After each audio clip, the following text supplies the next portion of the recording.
Thank you for joining. Welcome to the CSols Podcast, Decoding the Digital Laboratory.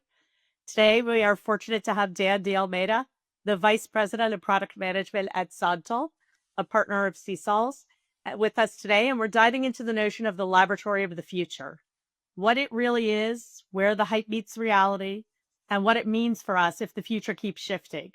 So welcome, Dan. Thanks for joining us. We really appreciate your time. Thanks for having me, Lisa.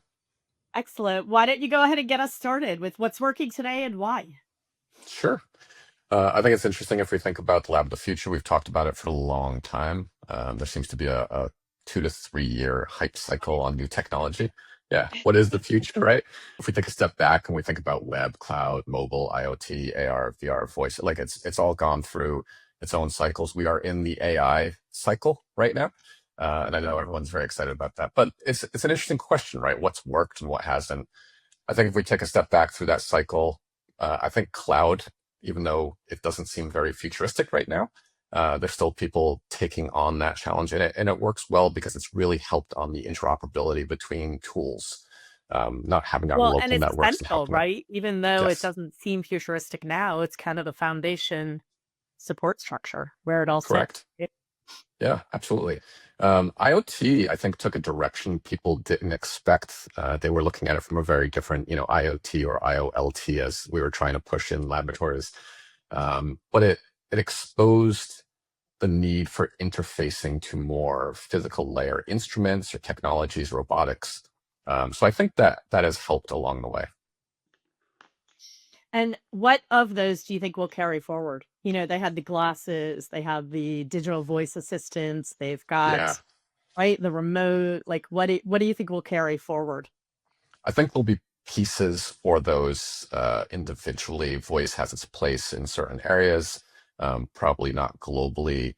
I can definitely, through experience, know where VR has helped train people in different tools, right? So it's a very important part. AR is also super helpful in manufacturing and inventory management. So I think there are pieces in very specialty areas for each of these future, but having it as a one-off solution for everything is probably not going to take off.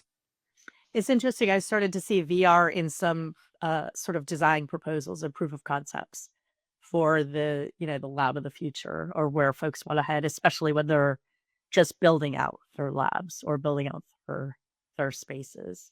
And so from your experience, do you actually see real labs kind of operating in what we used to think of as the lab of the future today?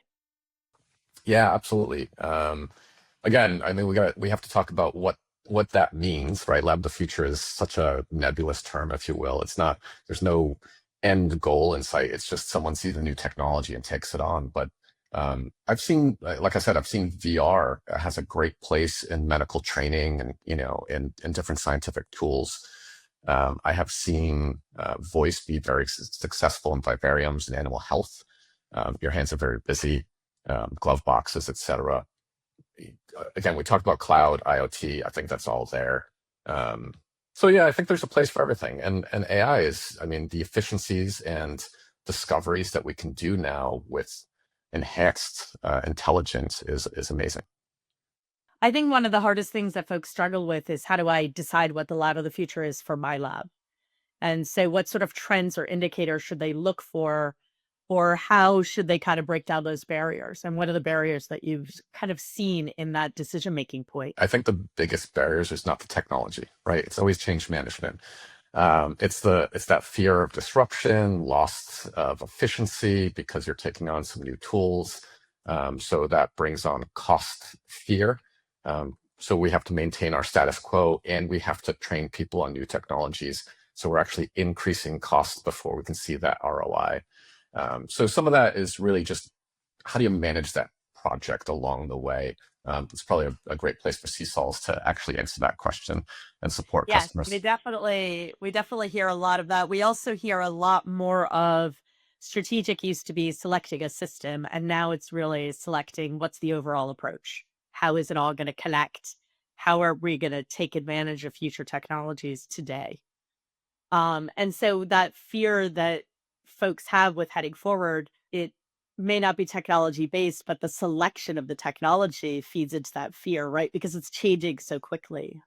And so how have you seen folks sort of tackle that, or what would you recommend to folks in terms of that piece of the process? Yeah, it's taking a workflow, improving the workflow. And I say that very specific and Yeah. I emphasize that because people historically were taking the technology and saying, what can I do with this? And they would do that independently and say, oh, this is really cool and it could do everything for this. But they weren't thinking of where it fits in the natural progress of the scientist, right? So do a whole proof of concept, end-to-end workflow, see what the technology fits in there, and then did it improve the efficiency where it was trying to fill in? But don't try to make it a one-all situation. That's interesting. So in this, you're sort of speaking to, it's really not about the software anymore. It's not about the technology. It's about how do we meet this workflow? How does one do or embark on kind of a lab of the future proof of concept? Yeah, that's an independent question to every laboratory, right? Where are your challenges? Where are your successes? Where do you think you could have improvements? Probably, look at the successes, see how you got there, look at where you need the improvements and see what the improvements are. What are the challenges? Is it a physical challenge? Is it a processing challenge? Is it just an efficiency challenge? So I think each of those areas need to be tackled. Again, pick a workflow end to end. What are you trying to prove? And then go through and figure out which pieces you can improve systematically, right? It's not, again, I have to emphasize, try not to use the technology just to solve every problem, but see where it fits and where it adds in there. It's interesting because it's sort of, instead of going to a technology vendor, it's a little bit more integrated. You may go to a team of them that could actually together integrate the workflow, right? To be that proof of concept for your lab of the future. And that would allow you to see the pitfalls of where you're heading. I do think that's interesting because one of the most challenging things is how do I take action towards it? What steps could I do? How do I even define it? I think that fear that you spoke of earlier really holds people with the status quo or by default going with a standard approach because it's tangible for them. Right, exactly. And so how would you recommend that folks get started with defining a lab of the future? Definitely don't make it a moonshot, right? People try to take on everything at one time. They also take it from a layer level, right? So I just want to integrate all my instruments. Well, what does that add to you, right? So that's why I keep emphasizing that workflow scenario. If you integrated all your instruments and then you take it to the next level and integrated all your laboratory software, and then you did all of your analysis tools on top of that, each of those have a cycle and they'll probably be outdated by the time you go through that full workflow to prove out that theory. Yeah, so I want to ask a question about data flow versus workflow. But first, I want to kind of ask if in what you're describing, have you sort of worked with clients and you've seen this in real time? And can you describe a little bit about what works well and what doesn't in this lab of the future effort? Yeah, I've worked with many companies through my career that I hear the first question is, which instruments can you integrate, right? That's a big challenge. How do we integrate the instruments? That's why I picked on that particular example there. And that doesn't solve your end-all problem, right? Because once you've integrated the instruments, the question I think is that you were following up with was the data layer. What does that mean? Where does that instrument data go? How is that useful later? And how does that interface with the rest of my scientific tools or my business planning or my processes? Exactly. So again, you have to look at it the whole cycle through instead of individual layers. People update their LIMS every 5 years. They update their ELNs. They go through all these changes. And if you're not thinking of that full workflow and you're just trying to independently repair the layer, there's going to be a misstep along the way to the lab of the future. Again, lab of the future is it's a big vision. It's a process to improve how you're looking at it, not just an end goal. Exactly. I think if people look at it as an evolving, adaptive learning kind of approach, that they're going to be much better off. I think one of the key issues we see is when they try to make it a project that has an endpoint. And in reality, you're going to keep evolving it as you go. But getting back to the data piece that I think is interesting, you mentioned earlier that it's really workflow, not technology. And I see some folks get tripped up on the notion of I have to have a data model and then a workflow. But in reality, if they took their data from start to finish, regardless of which technologies it moved through that workflow, they would land where they needed. And so how do you either recommend or share some, experience stories around how to best blend that connection of the data flow with the workflow, with the integration flow so that it all ends up where they need?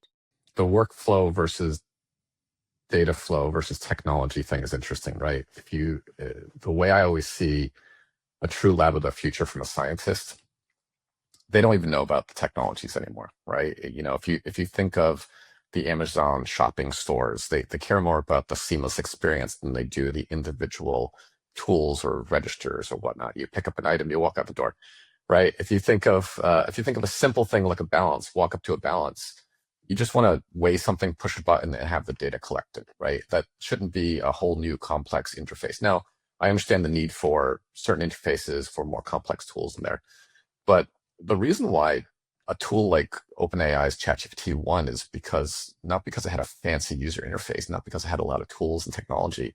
They had the simplest workflow to get to the maximum value, right? And it was just natural language. It changed how people thought how to interact with software. And that's where I'm coming at with the workflow, not the technology piece. People want something easy to use.